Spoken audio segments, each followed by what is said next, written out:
henerasyon sa bawat panahon, isinugo ng dakilang tagapaglikha ang mga propeta, katulad ni Propeta Adan, Propeta Noah, Propeta Abraham, Propeta Moises at Propeta Jesucristo, at ang huli sa kanya si Propeta Muhammad, peace be upon them, na ang layunin kung bakit sinugo sila sa atin ay ang sambahin lang natin ang nag-iisang Diyos na siyang lumalang sa atin, mga kababayan. Kaya po sinabi ng dakilang tagapaglikha na kung saan ito ay pinahayag ng mga propeta sa kanilang panahon, na kung saan sabi ng dakilang tagapaglikha ang nag-iisang Diyos, Ba'da'udhu billahi minasyaitanir rajim, walakad ba'athna fi kulli ummatin rasulan an ya'budullaha wajtanibut tagut. Ang ibig ipakahulugan, mga kababayan, sinabi po ng nag-iisang tagapaglikha, ng nag-iisang Diyos na lumikha sa ating lahat, nagkaloob ng buhay sa atin at babawi ng ating buhay, sinabi niya, at hindi ako nagpadala, hindi ako nagsugo ng mga propeta sa bawat panahon, sa bawat bansa, na ang tanging layunin ay sambahin lang ang tanging nag-iisang Diyos. Yun po ang mensahe ng mga propeta, mga kababayan. Sambahin lang ang tanging nag-iisang Diyos na lumikha sa lahat. Sambahin ang nag-iisang Diyos at layuan, iwasan, talikdan ninyo ang pagsamba sa mga Diyos-Diyusan. Ang pagsamba sa mga huwad na mga nilikhang bagay na ginawang Diyos ng mga tao. Nagbabala ang mga propeta na talikdan, layuan ang pagsamba sa mga nilikhang bagay. Tao man yan, propeta, anghel, espiritu, kahoy, bato. Nagbabala ang mga propeta na layuan, iwasan ang pagsamba sa mga nilikhang bagay o yung tinatawag na Diyos-Diyusan. Dahil sa wikang Tagalog, kung sinasabing Diyos-Diyusan, hindi totoong Diyos, mga kababayan. Parang tao-tauhan, hindi totoong tao. Bahay-bahayan, hindi siya totoong bahay. Kapag inulit mo ang salita, hindi na siya totoo. Katulad ng Diyos-Diyusan, Diyos-Diyusan, yan ay huwad at piki na mga Diyos-Diyusan na hindi dapat sambahin, mga kababayan. So yun po ang layunin. Layunin kung bakit nilikha tayo ng Panginoong Diyos upang sambahin natin. Kaya nga si Jesucristo nagwika na kanyang sinabi sa inyong aklat, kababayan, sa Biblia. Kanyang pinakamahalagang utos, pinakamataas na utos ni Jesucristo, kanyang sinabi, dinggin nyo, Israel, ang Panginoon nating Diyos, ang Panginoon natin ay nag-iisang Panginoon lamang. Iisang Panginoon lang daw. Iisang Diyos ang itinuturo ni Jesucristo. Kaya sambahin siya, ibigin siya ng buong lakas, buong puso, buong kaluluwa, at buong isip. So nakikita natin, mga mahal na kababayan, inuutos ni Jesucristo na ibigin, sambahin ng buong lakas, buong puso, buong kaluluwa, at buong isip. Sumamba lamang tayo, mga kababayan, sa nag-iisang Diyos na nagpahiram ng ating buhay, sapagkat ang buhay natin hindi rin ito magtatagal. Babawiin din ito ng tunay at tanging nag-iisang Diyos na lumikha sa atin. Kung kaya huwag nating hayaan, mga kababayan, na datnan tayo ng kamatayan, na hindi tayo makakabalik sa pagsamba sa tunay na Diyos, mga kababayan. Yung tunay na Diyos na tinutukoy namin, mga kababayan, yung tunay na Diyos na lumalang ng kalangitan, lumikha nitong kalupaan, mga kababayan. Kaya po, bilang tagapaglikha, nararapat lamang na ibalik natin sa Kanya ang ating pagsamba, mga kababayan. Dahil ito ang dahilan kung bakit nilikha tayo ng Diyos, mga kababayan. Ang sumamba lang tayo sa nag-iisang Diyos na tunay na ating tagapaglikha. Maging sa loob ng tinatawag na Biblia, kung inyong babalikan yung 10 utos mga kababayan na nakasulat sa labas ng simbahan sa may tipak na bato, yun din naman po ang nakasaad mga kababayan. Malinaw po doon sa unang kautusan sa 10 Commandments ay sinabi po ng Panginoong Diyos doon, ang pinakamataas na utos, sabi niya, pakinggan nyo, sabi niya, ako ang inyong Panginoon, ako ang inyong Diyos, huwag kayong magkakaroon ng iba pang Diyos maliban sa akin. Napakalinaw po. Yun po ang nakasaad doon sa unang commandments mga kababayan. Ika ng Panginoong tagapaglikha, ako ang inyong Panginoon, huwag kayong magkakaroon ng iba pang Diyos maliban sa akin. Huwag kayong gumawa ng ibang Diyos sa harap ko. Huwag kayong gumawa ng mga larawang inanyuan na inyong paglilingkuran at pagdadasalan, sapagkat ako ang inyong Panginoon na mapapanibughuin. So malinaw po mga mahal na kababayan, naninibugho po sa atin ang dakilang tagapaglikha. Kung meron pa tayong sinasambang iba na katulad natin ng mga nilikha lamang. Kaya po mga kababayan, sa pananampalatayang Islam, kami po ay nagtuturo ng turo ng lahat ng mga propeta.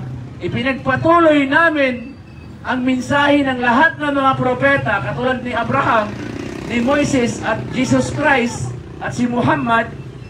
Sumakanila nawa ang pagpapala ng Allah dahil ito ang trabaho ng mga propeta, ang ihatid ang katotohanan, dahil sa katotohanan ito ang magpapalaya sa atin mga minamahal na kababayan. Sa katotohanan ito, sa mensahe na dala ng mga propeta, ipinagpatuloy namin ng mga Muslim mga kababayan. Alaikumussalam. Pinagpatuloy namin ang gawain ng mga propeta, ang ipabatid sa mga tao na walang Diyos na karapat-dapat sambahin maliban lamang ang dakilang tagapaglikha. Maliban lamang ang Allah mga kababayan. Kaya nga sinabi ng dakilang tagapaglikha sa loob ng Quran, Ya ayuhan nas, o mga tao, sabi ng dakilang tagapaglikha, U'budu rabbakumul ladzi khalaqakum. Sabi ng Panginoong tagapaglikha, o mga tao, sambahin ninyo. Sambahin ninyo ang Panginoon. Alladzi khalaqakum.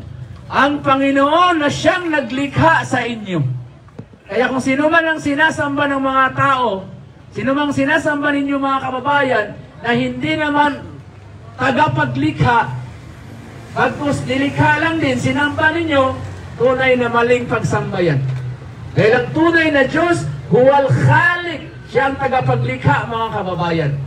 Siya ang naglikha ng kalangitan, ng kalupaan, yan ang katangian ng tunay na Diyos. Sino man ang sinasamba ng mga tao na isa lamang nilikha, katulad ng propeta, tao, espiritu, anghel, bato, kahoy, yan po ay nilikha lamang kababayan. Katulad natin, nilikha din tayo. So nararapat ang sambahin natin ang tagapaglikha na nagpahiram sa atin ng buhay at babawi ng ating buhay. Yan po ang katangian tunay na Diyos mga kababayan. Huwal Khalik, siya ang tagapaglikha, katulad ng Panginoong Allah mga kababayan. Ang Panginoong Allah ay nagwika sa loob ng Quran, kanyang sinabi, Allahu khaliqu kulla shay, wa huwa ala kulla shay'in wakil. Yan ang katangian ng tunay na Diyos mga kababayan. Sinabi ng tunay na Diyos ng Panginoong Allah, siya ang Allah na siyang naglikha ng lahat ng bagay. Lahat ng bagay. Ano man ang nakikita natin mga kababayan? Kalangitan, kalupaan, kabundukan, karagatan, lahat ng nakikita natin at hindi nakikita, ang naglikha niyan, walang iba kundi ang Panginoong Allah mga kababayan. Ang tunay na Diyos na lumalang sa atin, siya ang naglikha niyan kababayan. Kaya bilang tagapaglikha, utang natin sa Kanya ang ating buhay, mga kababayan. Ibalik natin sa tagapaglikha ang ating pagsamba, mga kababayan. Dahil tunay po na kapag sumamba ka ng iba maliban sa tagapaglikha, walang saysay, walang kabuluhan ang anumang uri na pagsamba na ginagawa ng mga tao. Katulad ni Jesucristo. Si Jesucristo nasa Aklat Biblia sa Mateo 15, talatang 24, at Mateo 15, 9, sinabi ni Jesucristo doon, datapwat walang kabuluhan ang inyong pagsamba sa akin, sapagkat ang pagsamba nyo sa akin, yan ay turo lamang ng mga tao. Napakalinaw po. No? Si Jesus mismo nagwika sa Biblia. Mateo 15:9, datapwat walang kabuluhan, walang saysay ang pagsamba ninyo sa akin, sapagkat ang pagsamba niyo sa akin, turo ng mga tao lamang. So kung ganun, talaga namang walang kabuluhan, kasi si Jesucristo, hindi naman siya ang lumikha sa atin. Hindi si Jesus lumikha ng langit at lupa. Nung pinanganak siya ni Maria, marami ng taong nauna sa kanya. Di ba? Kumplito na, may langit at lupa na. Andito na yung mga tao. So, ibig sabihin, hindi siya ang lumikha sa atin, kababayan. Kaya nga ang nag-iisang Panginoon na si Allah, nagwika sa loob ng Quran, Ya ayuhan nas, u'budu rabbakumul ladhi khalaqakum walladina min qablikum la'allakum tattaqun. Sabi ng Panginoon tagapaglikha, ang tunay na Diyos, ang Panginoong Allah, o mga tao, sambahin ninyo ang Panginoon na siyang naglikha sa inyo. Hindi yung si Jesucristo, mga kababayan. Tinatawag siyang Panginoon, pero hindi siya tunay na Panginoon, sapagkat ang Panginoon ay tagapaglikha. Yan ang katangian ng Panginoon. Huwal Khaliq, huwal Razik. Ang Panginoon, siyang tagapaglikha, siya ang nagtutustos at nagbibigay ng ating mga pangangailangan. Yan ang tunay na Diyos, mga kababayan. Nagbibigay sa atin ng hangin para tayo'y mabuhay. Ha? Kung walang oxygen, mga kababayan, buhay pa kaya tayo? Anong lalangapin natin ang hangin? Kanino nang galing ang hangin?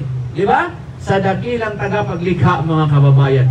Sa nag-iisang Diyos, siya ang may hawak ng ating buhay. Siya ang nagpapatibok ng ating puso, mga kababayan. Pero bakit pagdating sa pagsamba, hindi na natin ibinabalik sa tunay na Diyos na lumalang sa atin, na nagpahiram ng ating buhay? Bakit ang mga tao sumasamba na sa mga Diyos-Diyusan, sa mga inukit ng kamay, sa mga katulad ng mga nilikhang bagay lamang? Mga propeta, sinamba na. Ha? Si Gautama Buddha, sinamba na rin. At si Jesucristo na anak ni Maria na isang propeta, sugo at minsahiro, sinamba na rin ang mga tao. Nasaan ang utang na loob natin sa dakilang tagapaglikha, mga kababayan? Nasaan ang karapatan ng dakilang tagapaglikha, ang Panginoong Allah? Bakit hindi natin ibinabalik sa Kanya? Oo, sumasamba tayo sa nag-iisang Diyos, pero hindi malinaw ang pagsamba ng mga tao, sapagkat bukod sa nag-iisang Diyos, meron pa silang ibang sinasamba at dinadalanginan at nagsusumamo sa mga nilikhang bagay. So yun po, mga kababayan, ang karumal-dumal na kasalanan na hindi mapapatawad ng nag-iisang Diyos, ang sumamba tayo sa iba pa maliban sa Kanya. Meron po tayong libreng babasahin, ma'am. Libre po yan. Wala pong bayad dyan, ha? Kuha lang po kayo dyan. Yan po ay libre, no? Bigyan po ng isa. Yan. Tapos kung may tanong po kayo, ma'am, sir, ay pwede po kayong magtanong sa amin. Pwede po kayong magtanong sa amin. Kung kayo po ay may katanungan, bibigyan po namin kayo ng konting regalo, 100 pesos, bilang pagpapasalamat, sapagkat ang taong nagtatanong, tanda na mayroon siyang malasakit sa kanyang kaluluwa. Tanda na ang taong nagtatanong, mayroon siyang hangaring makapasok sa kabilang buhay sa kaharian ng Panginoong Diyos, ang paraiso. So yun po, mga kababayan, ang kasalanan po na walang kapatawaran, mga kababayan, ay yung magtambal tayo o sumamba pa tayo sa mga nilikhang bagay na katulad natin. Sino man ang sinasamba at sumasamba sa mga nilikhang bagay o mga Diyos-Diyusan, tunay po na ipagkait sa Kanya ang paraiso sa kabilang buhay. At ang impyerno, ang kanyang magiging tirahan sa kabilang buhay sa sinumang taong sumasamba sa mga nilikhang bagay. So ano ang sabi ng Panginoong tagapaglikha, ang Allah? Na kung saan ito'y sinabi ni Hesukristo. Sinabi ni Hesukristo o ni Isa na kung saan sa panahon niya nagwika siya. Sabi ng Panginoong tagapaglikha na sinabi ni Hesukristo ng ganito, wa idh qala Isa ibn Maryam ya bani Israel i'budullah rabbi wa rabbukum innahu may yusrik billah faqad harramallahu alayhi al-jannah wa ma'wahu an-nar wa ma lidh-dhalimin min ansar. Ibig sabihin mga kababayan, ito ay sinabi ni Hesukristo sa kanyang panahon, na kung saan kanyang sinabi sa wikang Tagalog sa malapit na pagsalin sa ating wikang Tagalog. Sabi ni Hesukristo, o angkan ng Israel. O angkan ng Israel, sabi ni Hesukristo, sambahin niyo ang nag-iisang Diyos, ang tagapaglikha, ang Panginoong Allah, sabi ni Kristo. Dahil sino man ang sumamba ng iba pa, maliban sa tagapaglikha, sa tunay na Diyos ang Allah, ay magiging bawal sa Kanya ang Kanyang minimiting paraiso at ang Kanyang hantungan ay ang impyernong apoy magpasawalang hanggan. So malinaw po na sinabi ni Jesus, sino man daw ang sumamba ng iba pa maliban sa nag-iisang Diyos, sa tagapaglikha na si Allah, ay magiging haram. Haram, ibig sabihin ng haram, ay magiging bawal sa Kanya ang paraiso at ang impyerno ang kanyang tirahan sa kabilang buhay. Malinaw po mga kababayan, si Hesukristo po ang nagwika nito. Na ang sinumang inabutan ng kamatayan at siya ay nagsamba sa mga ribulto, imahen, santo, sinamba niya si Jose Rizal, si Hesukristo, si Maria, inabutan siya ng kamatayan sa ganong pagsamba, ay magiging bawal sa kanya ang kaharian ng Panginoong Diyos. Sa kabilang buhay, ang paraiso, magiging bawal sa Kanya. So kung bawal sa atin ang paraiso mga kababayan, anong gagawin natin ngayon habang nabubuhay pa tayo? Hayaan na lang ba natin ang ating sarili na susunugin sa impyernong apoy? Mga mahal na kababayan, ang tunay na Diyos, ang Panginoong Allah po, siya ay Ghafurur Rahim. Siya ay maawain, siya ay nagpapatawad, basta tayo ay tapat tayong nagsisisi at nanumbalik sa pagsamba sa Kanya, papatawarin niya ang ating mga nagawang kasalanan, mga kababayan. Kaya po inanyayahan namin kayo mga kababayan, no? Huwag sayangin ang buhay. Iisa lang po ang buhay natin. Pag namatay tayo, hindi na tayo makabalik dito sa mundo para magsisi, para magbago, no? Huwag nating hayaan na humantong o abutan tayo ng kamatayan na hindi natin masamba ang tunay na Diyos, mga kababayan, na si Allah. No? Isa lang po ang buhay natin. Marami nang nauna sa atin. Sinasabi ng mga tao, nandun na sa langit. Paano ka na siguro nandun na sa langit yung mga kamag-anak na nauna? Sinamba niya ba ang lumikha ng langit? Sinamba niya ba ang tunay ng Diyos na lumalang sa atin para makapasok siya doon? Patid natin mga kababayan, ang kasalanan na walang kapatawaran ay ang pagtambalan natin siya sa pagsamba ang tunay na Diyos. Kaya ang sinumang sinasamba maliban sa tunay na Diyos na tagapaglikha, yan po ay mga bulaan mga kababayan. Kaya po sinabi ng Panginoong Diyos ang Allah, "Dhalika bi anna Allah huwal haq wa anna ma yad'una min dunihi huwal batil." Sabi ng Panginoong Diyos sa tagapaglikha, sino man ang sinasamba na maliban pa sa tagapaglikha, maliban pa sa Panginoong Allah, sino man ang sinasamba maliban pa sa tunay na Diyos, ito ay mga bulaan at huwad. Piki, no? Mga kababayan, sapagkat ang tunay na Diyos, huwa Allah. Siya lang po ang Allah, ang tunay na Diyos, kababayan, na Diyos ng Rabbul Alamin, Panginoon ng sangtinakpan, Panginoon ng lahat ng mga nilikha. Kaya po mga kababayan, inaanyayahan po namin kayo sa Islam mga kababayan. Subukan nyo pong aralin ang pananampalatayang Islam. Isama nyo sa inyong pananaliksik. Tayong mga Pilipino ay mga tinatawag na makadiyos. Ang mga Pilipino palasamba. Ngunit, mga kababayan, tiyakin po natin na ang sinasamba natin, siya po ang lumikha sa lahat, kababayan. Siya ang lumikha sa atin. Kung ang sinasamba mo ay isa lamang na nilikha, katulad natin, sayang lamang ang pagsamba mo, kababayan. No? Hindi po yan tatanggapin ng tunay na Diyos, sapagkat siya ay nagagalit kapag siya ay pinagtambalan mo sa pagsamba. Meron ka pang ibang sinasamba, maliban sa Kanya, siya po ay nagsisilos, mga kababayan. Kaya po mga minamahal na kababayan, inaanyayahan kayo na alamin ang Islam. Meron po tayong mga libreng babasahin dito. Libre po ito, wala pong bayad. Kung kayo ay magtanong tungkol sa Islam, bibigyan pa namin kayo ng 100 pesos, no? Bilang pagpapasalamat at pagbibigay ng konting regalo sa inyo sapagkat kayo ay nagtatanong sa amin. Kami po ay mga dating Kristiyano din na yumakap sa Islam. Kaya po ramdam po namin mga kababayan ang inyong mga kalagayan sapagkat kami po ay galing dyan, no? Kaya nagmamalasakit lang po kami sa aming sa inyong mga kababayan dahil po yan po ang katangian ng tunay na Muslim na hindi niya hinahangad maliban sa kanyang sarili.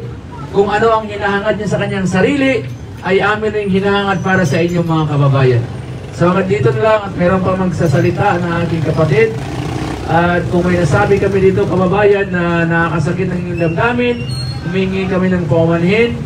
Sumusumpa ako sa dakilang tagapaglikha ng hangarin namin dito kung bakit kami nagsasalita ay para sa inyong kabutihan mga kababayan.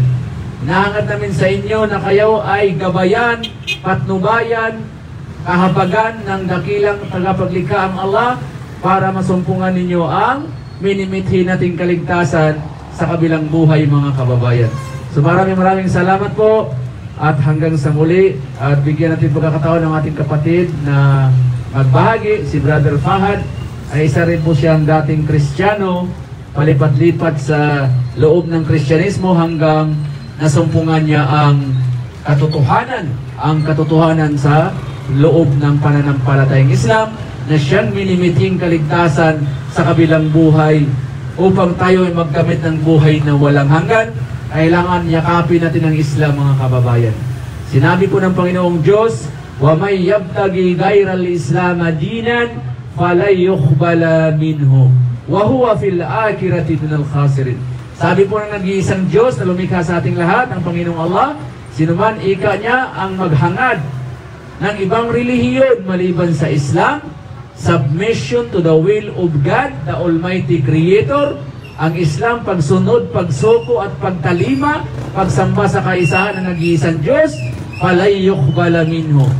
Ang tao kapag naghangad pa, sumanit pa siya ng ibang relihiyon maliban sa Islam, hindi siya tatanggapin ng Panginoong Diyos sa kaharian niya sa paraiso. At ang taong merong ibang relihiyon maliban sa Islam, ay sila ay kabilang sa mga taong nangalugi at talunan doon sa kabilang buhay. So hindi po ako nagsasalita dyan. Sinabi ko lang ang sinabi ng ating Panginoong tagapaglikha, ang Allah. Wa akhir da'wana alhamdulillah rabbil alamin. Assalamualaikum warahmatullahi wabarakatuh at magandang gabi o magandang hapon po sa inyong lahat mga minamahal na kababayan. Palitafaddal ya Akh Fahad.